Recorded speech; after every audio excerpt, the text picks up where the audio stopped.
September 2017. Picture this with me for a moment. You're standing at the edge of Germany's Black Forest. The trees rise up like cathedral pillars, ancient, dense, disappearing into mist that never quite lifts. There's a reason fairy tales were born here. A reason the Brothers Grimm chose these woods for their darkest stories. This forest, it remembers things.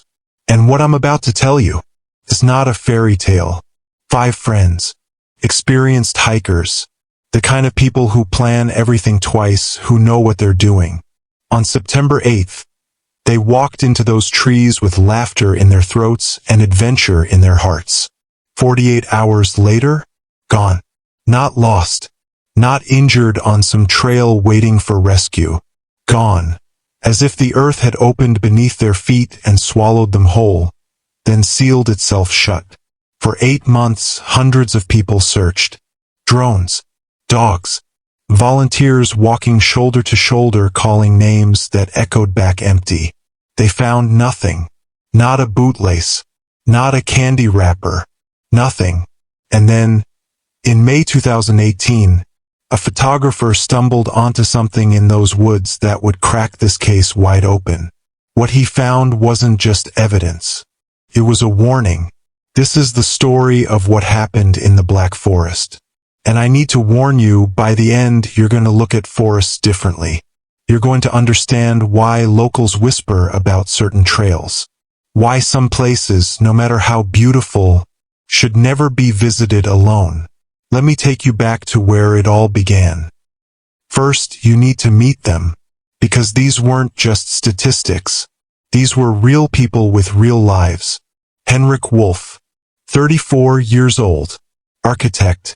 Picture a man who could spend hours studying the way light fell across a building, who noticed details everyone else missed.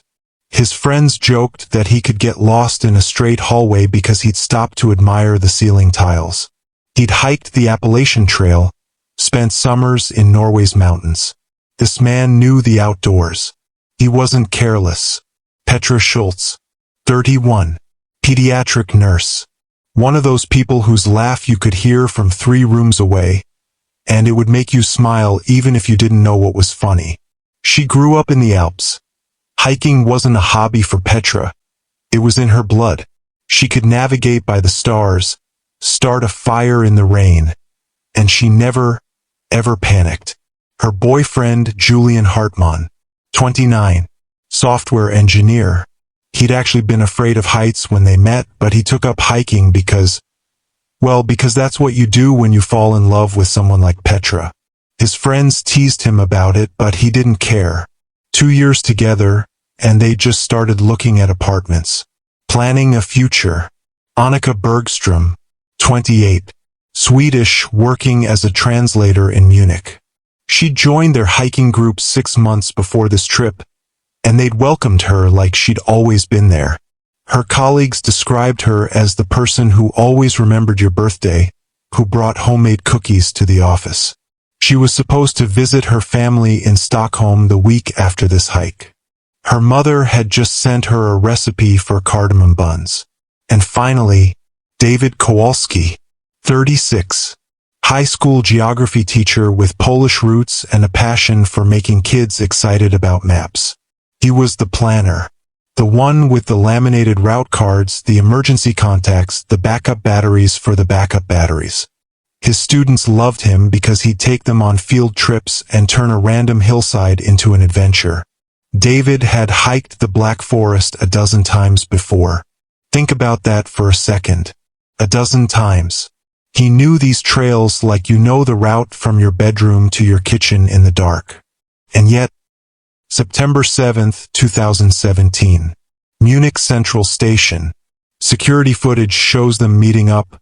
Backpacks, hiking boots, that particular energy people have when they're about to escape the city for a weekend. Petra's showing Henrik something on her phone. Julian's checking his pack straps. Annika's laughing at something David just said. They board the train to Triberg. The video shows them finding seats together, still talking, still laughing. Just normal people doing normal things. There's no ominous music in real life. No warning signs.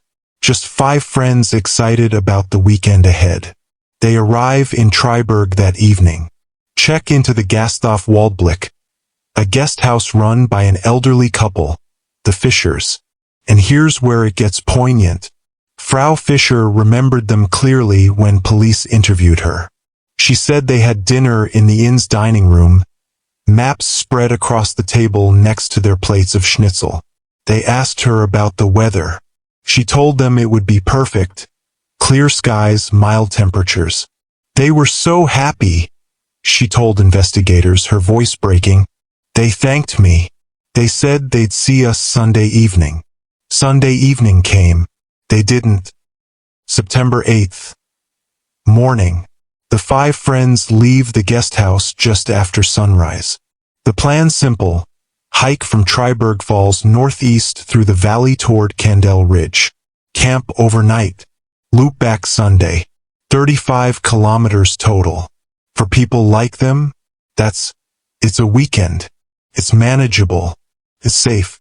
At 9:30 a.m., a local farmer named Otto Zimmermann passes them on the lower trail. He's herding sheep. He remembers them because Annika greeted him in German with her Swedish accent, Guten Morgen, and it made him smile. He watches them continue up the path, moving well, pack secure, looking confident. And that's it. That's the last time anyone saw them. Think about this. It's 2017. Everyone has phones. GPS satellite technology. We can track packages across the world in real time, but 5 human beings just vanish? Monday morning, the Fischers call the police. The authorities contact the families. Petra's mother collapses. Henrik's sister gets in her car immediately, drives from Stuttgart not even knowing what she's driving toward, just knowing she has to move, has to do something. By Monday afternoon, the search is on. And here's what they found. Nothing. Dogs pick up scents near the Candel approach and then the scents just stop. Like the hikers walk to a specific point and then cease to exist. One of the handlers, 20 years of experience, tells reporters he's never seen anything like it. Tuesday brings helicopters. Wednesday brings 300 volunteers walking shoulder to shoulder through the forest, calling out names. Henrik, Petra, Julian, Annika, David. The names echo through the valleys and bounce back empty.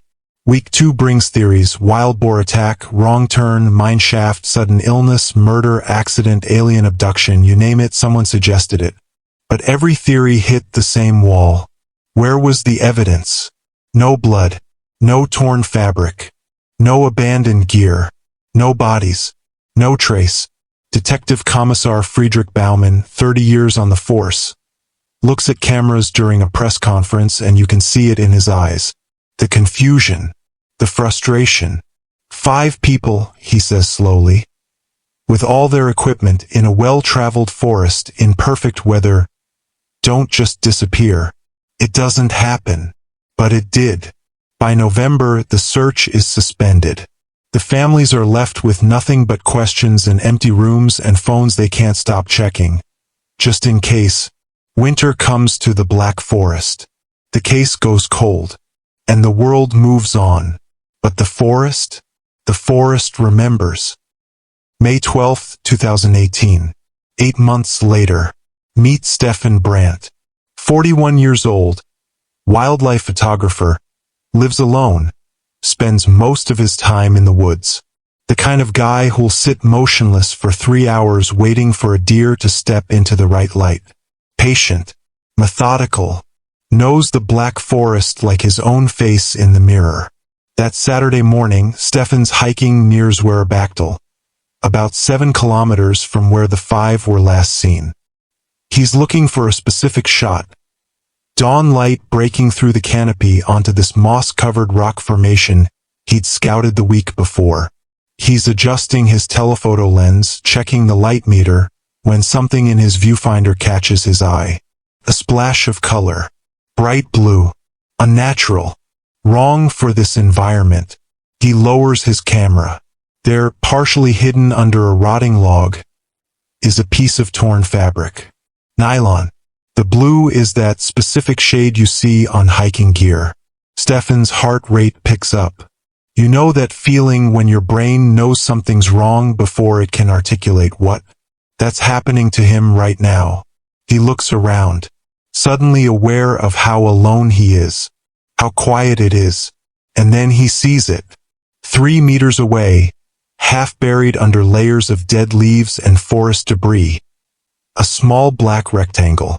Camera. Not his camera. Someone else's camera. Just lying there. Now, Stefan's a professional. He doesn't touch it immediately. He observes. The casing is cracked. Weathered. The strap is missing. But the lens cap, and this detail would haunt him later, the lens cap is still on. As if someone had carefully, deliberately replaced it before. Before what? Stefan pulls out his phone. No signal, of course there's no signal. So he carefully picks up the camera using his sleeve, places it in his bag, marks the GPS location. Then he keeps looking. That's when he finds the other pieces. The backpack strap, frayed and torn. A broken water bottle. A bootlace. Small things scattered over maybe 50 meters, all partially buried like the forest had been slowly, methodically trying to cover them up. Stefan Brandt has just found the first evidence in 8 months. And somewhere, deep in his gut, he knows, this is bad. This is really, really bad. By evening, forensic teams are processing the camera. By midnight, they've extracted the memory card. And what they find stops everyone in the room cold. 187 photographs. Most of them are exactly what you'd expect. Scenic forest shots, selfies on the trail, Petra laughing at something, Henrik adjusting his pack, David checking a map. Time-stamped throughout Friday and into Saturday morning. Normal, happy, alive.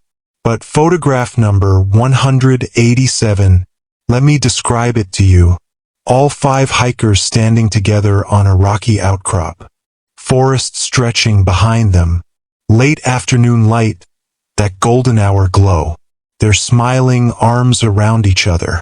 Henrik's holding the camera at arm's length, taking a group selfie. They look happy, but there's something else in the frame.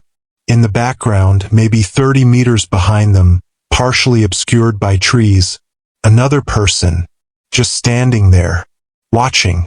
The figure's too far away to make out details. Too motion blurred to see a face. Just a dark silhouette, human-shaped, motionless among the trees. But here's what makes everyone's skin crawl.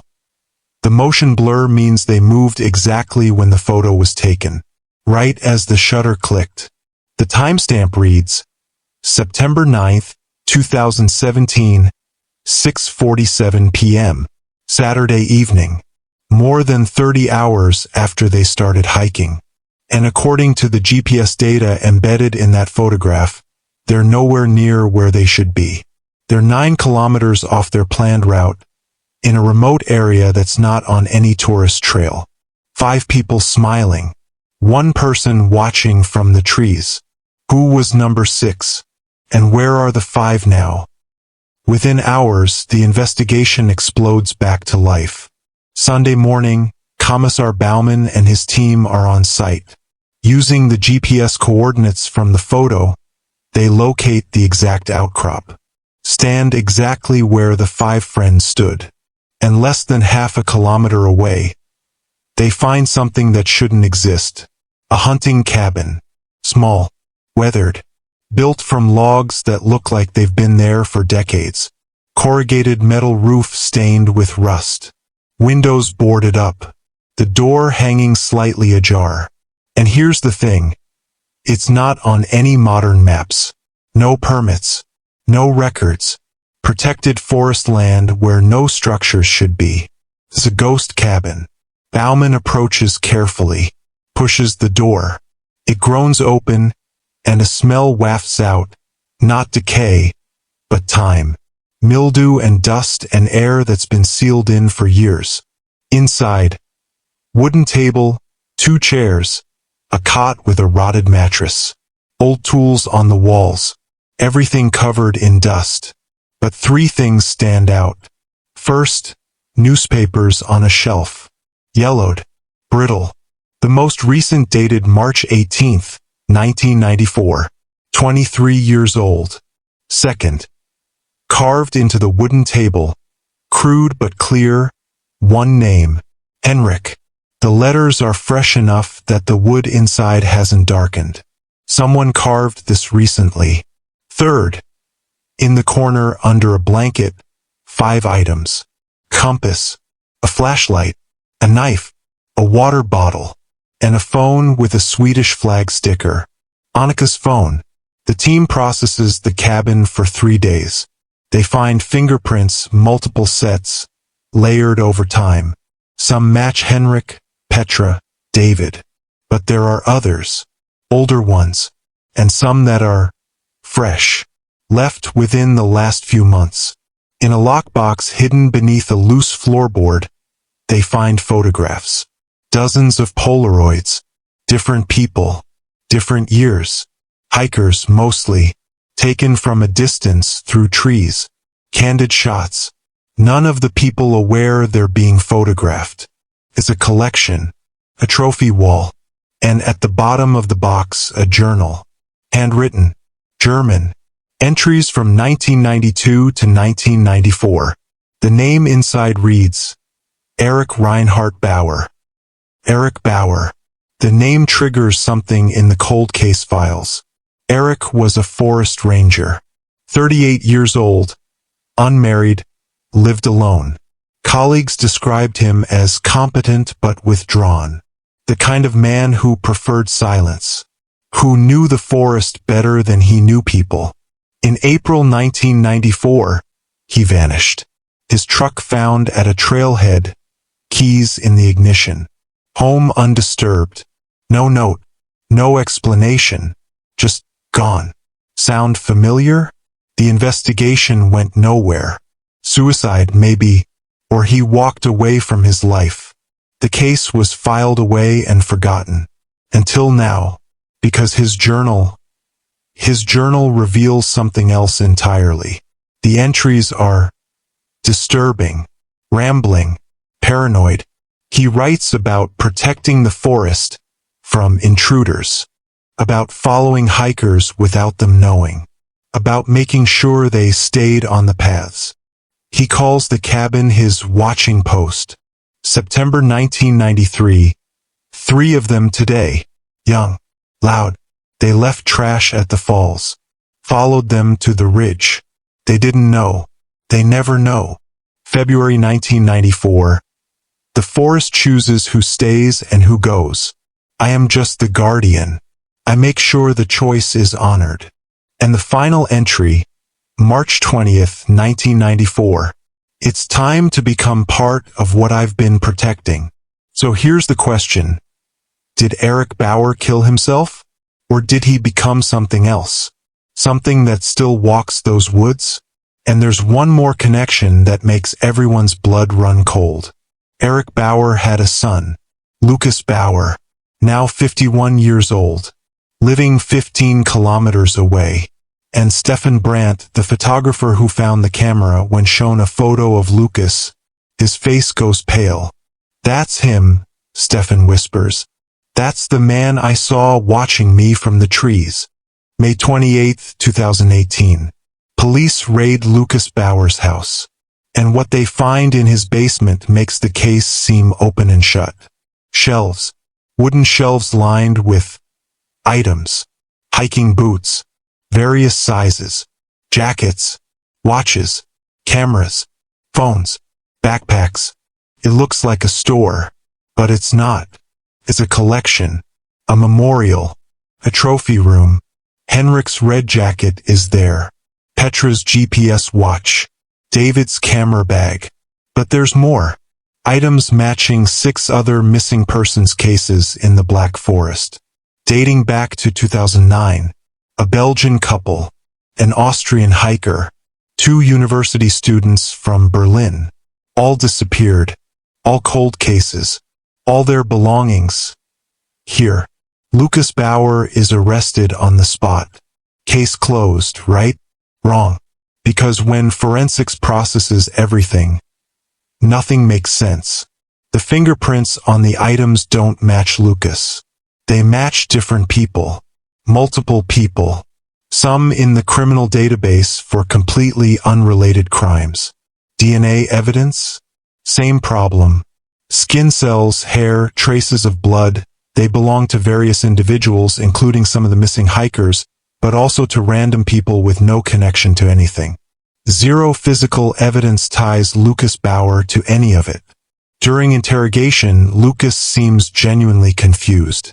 He admits he'd been to his father's cabin, that he found it by accident in 2009 and was disturbed by what was inside, that he sometimes watched the area, hoping to see if his father was still alive somewhere. But I never hurt anyone, he insists. I was looking for answers. I thought maybe my father was still out there. And then the forensics team discovers something that shatters the entire theory. Someone has been deliberately contaminating the evidence, planting fingerprints, planting DNA, creating a forensic nightmare designed to confuse, to misdirect, to make the case unsolvable. The question becomes, who has the knowledge to do this? Who has access to criminal evidence? Who's smart enough to frame someone while remaining completely invisible? And the answer is, nobody knows. The bodies of Henrik, Petra, Julian, Annika, and David have never been found. The Black Forest is 6,000 square kilometers. Dense woodland, ravines, caves, places so remote they've never been properly explored. Ground-penetrating radar, cadaver dogs, hundreds of volunteers. Nothing. In December 2018, the case is reclassified as multiple homicide. But legally, it's still missing persons until there's something to bury. Lucas Bauer is released after 6 months. Evidence too circumstantial. His lawyers successfully argue he was framed. His life is destroyed anyway. He lives under a different name now, in a different city, forever marked by something he might not have done. But here's what investigators think happened. September 9, 2017. The 5 hikers, lost or lured, reach that remote ridge. Someone's there. Someone who's been watching them since they entered the forest. That person is in the photograph, blurred and anonymous. What happens next? They were taken to the cabin. Henrik carved his name, a desperate message. Their gear was collected, their phones destroyed, and then, the forest is good at keeping secrets. The families never stopped searching. Henrik's sister, Claudia, organizes annual memorial hikes, keeps the story alive, refuses to let the world forget. Petra's mother died in 2020 without ever knowing what happened to her daughter. At the funeral, friends said she kept Petra's room exactly as it was, waiting. Julian's parents offered 200,000 euros for information. Nobody's claimed it. Annika's family buried an empty casket in Sweden under a birch tree. Her younger brother checks his phone every morning for a message that will never come. David's students planted a garden at the school. The plaque reads, "For her Kowalski, who taught us to love the world." Stefan Brandt, the photographer, still works in the forest. But he doesn't go alone anymore. "I always feel watched," he said in an interview. "Sometimes I review my photos at home and see shapes in the background. I tell myself it's just trees, just shadows.